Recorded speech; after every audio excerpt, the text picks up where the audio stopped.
আল্লাহর পয়গম্বরের সাহাবী হযরতে বেলাল রাদিয়াল্লাহু তাআলা আনহু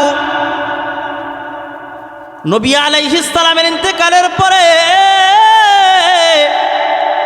হযরতে বেলাল রাদিয়াল্লাহু তাআলা আনহু ঠিক থাকতে পারে না। হযরতে বেলাল রাদিয়াল্লাহু তাআলা আনহু হযরতে আবু বকরকে যায় বলে, হে আবু বকর, আমি আর মদিনায় থাকবো না, আমি মদিনা ছেড়ে চলে যাব। হযরতে আবু বকর ডাক দিয়া বলে, হে বেলাল, তুমি কেন মদিনা ছেড়ে চলে যাইবা, কারণটা কি? হযরতে বেলাল রাদিয়াল্লাহু তাআলা আনহু ডাক দিয়া বলে, যেই মদিনার রাসূল নাই, যেই মদিনায় আমার মায়ার নবী নাই, অমন মদিনা আমি আর থাকবো না, আমি মদিনা ছেড়ে চলে যাব। কেননা যে মদিনায় আমি আজান দিলে আমার আজানের পরে বিশ্ব নবী সাল্লাল্লাহু আলাইহি ওয়াসাল্লাম নামাজ পড়াবে না। আমি আজান দেওয়ার পরে যেই বিশ্ব নবী সাল্লাল্লাহু আলাইহি ওয়াসাল্লাম নামাজ পড়াবে না, এমন মদিনায় আমি আর থাকবো না, মদিনা ছেড়ে চলে যাব। হযরতে বেলাল রাদিয়াল্লাহু তাআলা আনহু মদিনা ছেড়ে সুদূর দামেস্কের দিকে রওনা হয়ে গেছে। বেলাল দামেস্কের দিকে রওনা হয়ে যায়। হযরতে বেলাল রাদিয়াল্লাহু তাআলা আনহু 1 মাস নয়, দীর্ঘ 6 মাস পরে হযরতে বেলাল রাদিয়াল্লাহু তাআলা আনহু স্বপ্নে দেখতেছেন আল্লাহর পয়গম্বর স্বপ্নের ভিতরে বেলালকে বলতেছেন, হে বেলাল, দীর্ঘ 6টা মাস হয়ে গেছে, বেলাল তুমি কি আমাকে ভুলে গেলা নাকি?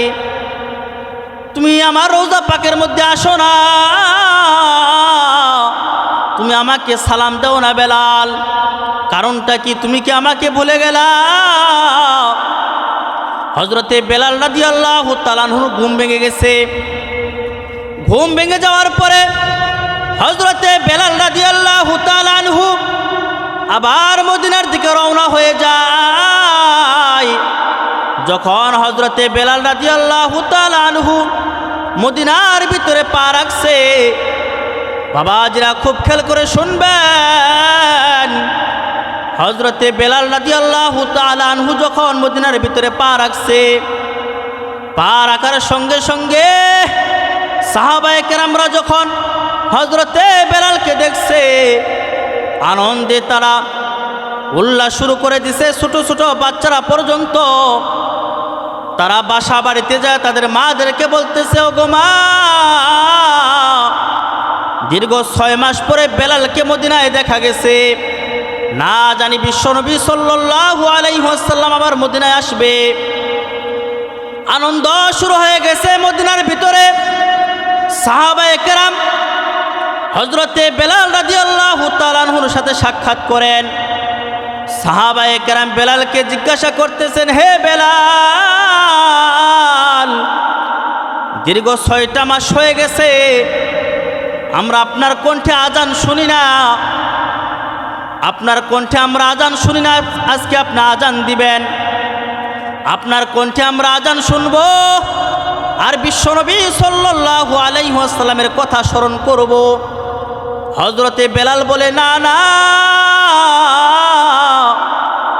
আমি আর আজান দিব না, কেননা আমার আজানের পরে আল্লাহর পয়গম্বর আর ইমামতি করবে না, এই জন্য আমি আর আজান দিব না।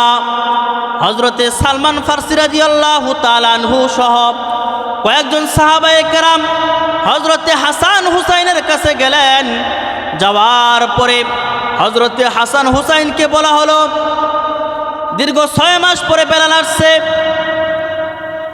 দীর্ঘ 6 মাস পরে বেলাল আসছে, আপনারা যদি হযরতে বেলালকে যে আবদার করেন, হয়তোবা হযরতে বেলাল রাদিয়াল্লাহু তাআলা আনহু আজান দিবে। হযরতে হাসান হুসাইন রাদিয়াল্লাহু তাআলা আনহুমা হযরতে বেলালের কাছে গেলেন। যাওয়ার পরে বলতেছেন, হে বেলাল, দীর্ঘ 6টা মাস হয়ে গেছে আপনার কণ্ঠে আজান শুনি না। আজকে আপনি আজান দিবেন আর আমাদের নানার কথা স্মরণ করব। হযরতে বেলাল রাদিয়াল্লাহু তাআলা আনহু হাসান হুসাইনের কথাকে ফালাইতে পারে না।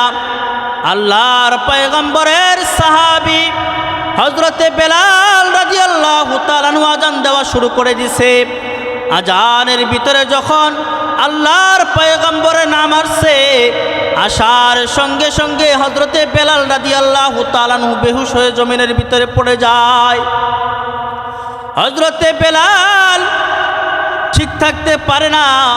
আজানের ভিতরে যখন নবীর নাম আসছে, আসার সঙ্গে সঙ্গে হযরতে বেলাল রাদিয়াল্লাহু তাআলা আনহু বেহুশ হয়ে পড়ে গেছে। সাহাবায়ে কেরাম পেরেশান হয়ে গেছে, হায় রে হযরতে বেলাল রাদিয়াল্লাহু তাআলা আনহু কেন বেহুশ হয়ে পড়ে গেলেন? হযরতে বেলাল রাদিয়াল্লাহু তাআলা আনহু যখন হুঁশ আসছে, আসার সঙ্গে সঙ্গে হযরতে বেলালকে জিজ্ঞাসা করা হলো, হে বেলাল, তুমি কেন বেহুশ হয়ে গেলা? তুমি কেন বেহুশ হয়ে গেলা? হযরতে বেলাল রাদিয়াল্লাহু তাআলা আনহু বলে, আমি যখন আজান শুরু করে দিছি, আজানের ভিতরে যখন আমার নবী, মায়ার নবী, বিশ্ব নবী সাল্লাল্লাহু আলাইহি ওয়াসাল্লামের নাম আসছে, আসার সঙ্গে সঙ্গে আমি আর ঠিক থাকতে পারি নাই, আমি বেহুশ হয়ে জমিনের ভিতরে পড়ে গেছি। এই ছিল হযরতে বেলাল রাদিয়াল্লাহু তাআলা আনহুর ভিতরে বিশ্বনবী সাল্লাল্লাহু আলাইহি ওয়াসাল্লামের মহব্বত আর ভালোবাসা। এটাকেই তো বলা হয় সত্যিকার অর্থে ভালোবাসা। হযরতে বেলাল রাদিয়াল্লাহু তাআলা আনহু বিশ্বনবী সাল্লাল্লাহু আলাইহি ওয়াসাল্লামকে কেমন মহব্বত করছেন, কেমন ভালোবাসতেন।